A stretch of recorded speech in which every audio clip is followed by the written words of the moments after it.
Assalamualaikum warahmatullahi wabarakatuh. Halo guys, selamat datang kembali di channel aku.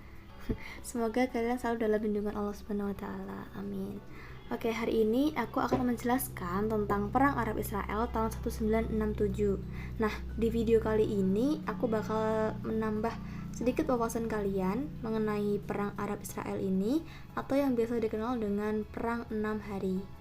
Nah, disclaimer dulu ya, video penjelasan ini itu dibuat dengan minim sumber buku dan jurnal. Jadi jika masih ada ketidakcocokan dalam penjelasannya, mohon maaf ya.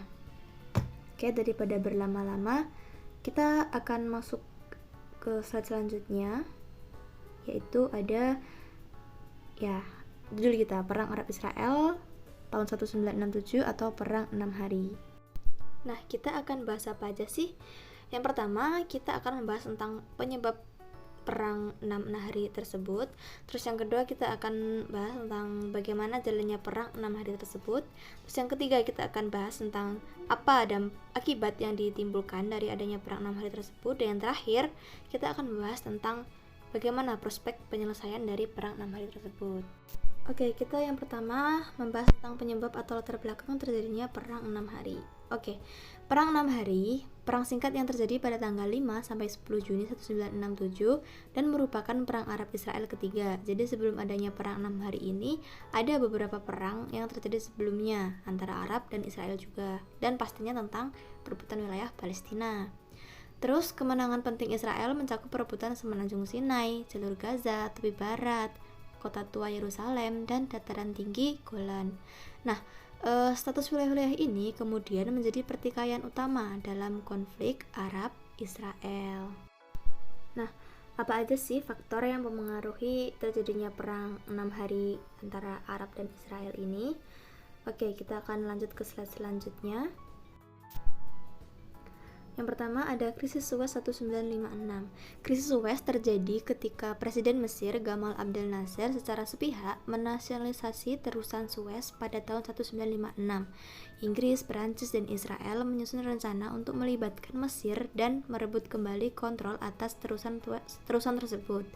Meskipun tindakan ini sebagian berhasil, tekanan internasional terutama dari Amerika Serikat dan Uni Soviet memaksa mereka untuk mundur. Nah, jadi krisis ini meninggalkan ketegangan yang belum terselesaikan di kawasan tersebut. Maka dari itu perang 6 hari ini terjadi. Dan yang belum tahu, ini gambar ini merupakan tentara Inggris mengawasi kerumunan di Port Said, Mesir saat makanan dibagikan selama krisis Suez pada tanggal 12 November 1956. Oke, lanjut ke faktor kedua, yaitu ada ketegangan perbatasan. Nah, sejak berakhirnya perang kemerdekaan Israel pada tahun 1949, wilayah-wilayah yang dikuasai oleh negara-negara Arab seperti Yordania, Suriah, dan Mesir dan Israel tetap menjadi sumber ketegangan tersebut. Nah, seringkali terjadi serangan perbatasan dan sengketa wilayah tetap tidak terpecahkan, termasuk status Yerusalem. Oke, lanjut ke faktor ketiga, itu ada ketegangan di semenanjung Sinai. Mesir yang dipimpin oleh Presiden Nasser memutuskan untuk meningkatkan kehadiran militer di semenanjung Sinai dan mengevakuasi pasukan penjaga perdamaian Perserikatan Bangsa-Bangsa atau PBB pada Mei 1967. Nah, tindakan ini dianggap sebagai ancaman serius oleh Israel yang merespons dengan memobilisasi militer. Lanjut ke faktor keempat, itu ada rumor dan ketegangan psikologi. Terdapat berbagai rumor dan ketegangan psikologi yang berkontribusi terhadap situasi ketegangan. Beberapa pihak di kawasan tersebut, termasuk Israel, merasa diancam oleh retorika dan tindakan dari pihak-pihak Arab. Israel merasa perlu untuk mengambil tindakan preventif untuk melindungi diri. Oke, selanjutnya kita akan membahas tentang jalannya perang 6 hari. Jadi di sini mereka itu memperebutkan wilayah ya. Yang pertama, tanggal 5 Juni 1967, Israel meluncurkan serangan udara preventif mendadak ke landasan terbang Mesir. Kenapa mendadak? Karena Israel berencana melancarkan serangan yang tidak diduga oleh Mesir, baik dari segi waktu, lokasi, yaitu serangan dilancarkan lewat jalur utara dan jalur tengah di semenanjung Sinai, dan bertolak belakang dengan perkiraan Mesir bahwa Israel akan menggunakan jalur-jalur yang pernah digunakannya dalam perang tahun 1956, yakni jalur tengah dan jalur selatan. Nah, selain dari segi waktu, lokasi, ada juga dari metode yang mereka gunakan. Serangan ini mengapit dengan pengarahan kombinasi berbagai satuan tempur, alih-alih serangan langsung dari arah depan dengan pengerahan barisan tank. Nah, di tanggal yang sama, serangan udara ini juga melumpuhkan angkatan udara Suriah. Terus dari yang ditimbulkan di landasan Mesir tadi, serangan tadi menghancurkan lebih dari 90% angkatan udara Mesir. Nah, dari pertempuran tersebut, Israel dapat meraih kemenangan besar di darat, merebut jalur Gaza dan seluruh semenanjung Sinai hingga tepi timur terusan Suez. Lanjut pada tanggal 6 Juni 1967, unit pasukan lapis baja Israel memasuki Gaza selama perang 6 hari, 6 Juni 1967, jadi masih menyambung dengan tanggal 5 Juni tadi ya. Nah, pada tanggal 6 Juni 1967, pasukan Israel menyerang. Brigade pasukan payung cadangan menuntaskan pelingkaran Yerusalem dan pertarungan yang berdarah, yaitu pertempuran Bukit Amunisi. Pertempuran yang terjadi di pos militer Yordania di Yerusalem Timur. Lanjut pada tanggal 7 Juni 1967, pasukan Israel menyerang kota tua Yerusalem dan dapat memukul mundur pasukan Yordania. Pasukan Israel itu memasuki kota Yerusalem melewati gerbang singa dan merebut tembok peratapan serta Al-Haram Al-Syarif. Lalu melanjutkan serangan ke timur bergerak menuju sungai Yordan. Dan akhirnya pasukan Yordan dapat dipukul mundur oleh pasukan Israel. Nah, di tanggal yang sama, 7 Juni itu, Dewan Keamanan PBB menyerukan gencatan senjata pada 7 Juni yang segera diterima oleh Israel dan Yordania, dan Mesir menerima keesokan harinya. Lanjut pada tanggal 8 Juni 1967, pada saat itu debat telah terjadi di Israel bahwa dataran tinggi Golan juga harus diserang. Jadi mereka masih mendebatkan dataran tinggi itu harus diserang atau tidak. Dan akhirnya pada tanggal 9 Juni 1967, karena Suriah belum menerima gencatan senjata dari PBB dan tetap menyerang desa-desa kecil Israel. Dan di situ Israel juga melancarkan serangan ke dataran tinggi Golan yang dibentengi, merebutnya dari pasukan Suriah setelah seharian pertempuran sengit. Dan pada sore harinya tanggal sama 9 Juni itu, 4 brigade Israel telah menembus dataran tinggi Golan, di mana mereka dapat diperkuat dan diganti.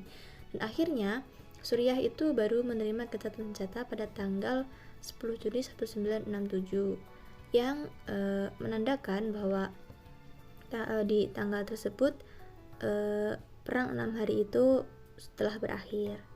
Jadi perang ini tuh merupakan kelanjutan dari perang yang sebelumnya, sengketa-sengketa antara Arab Israel sebelumnya, yang dimana mereka itu mengklaim bahwa Palestina itu merupakan negara kelahiran kedua negara tersebut, dan mereka itu bersaing untuk mendapatkan kekuasaan politik atasnya.